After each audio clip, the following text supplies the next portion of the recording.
Welcome to the newly established Havre Colored School Museum and Cultural Center.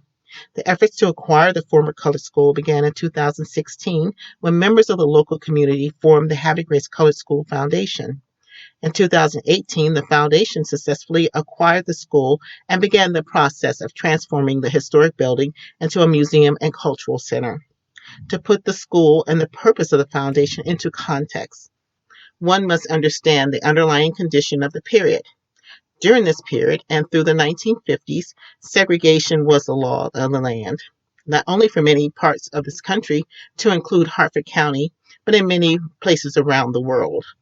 Although blacks and white school-aged children in Havre Grace often played together, segregation was an accepted legal practice that required separate schools and other services for people of color. The initial portion of the school was built on Stokes and Alliance Street in Havre Grace.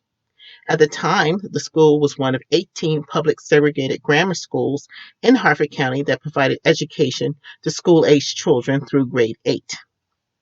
In 1930, the county expanded the existing 1910 structure with a 4-room brick building to accommodate a high school for African American children.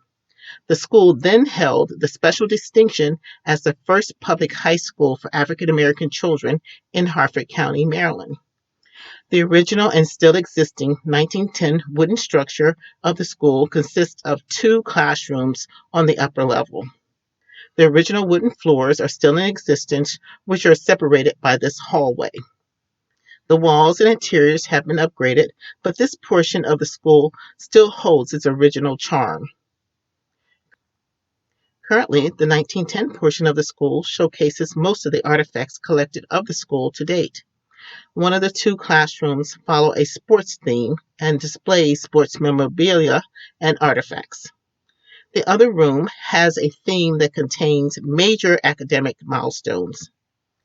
The lower level has the original stone and mortar foundation as served as the only library accessible to African American students. Langston Hughes, a famous African American poet, novelist, and playwright, often visited the school and gave lectures in this portion of the school building. The brick portion of the school currently serves as office space for the museum, but will be a major part of the final construction of the museum and cultural center. Although we made considerable efforts to maintain the historic nature of this site, we continue to work towards the restoration and full use of this facility. Upon completion, the school and the site will house a fully functional state-of-the-art museum and cultural center. This was a quick glimpse into the Havre Grace Color School. Thank you for taking the time to learn more about this important piece of American history.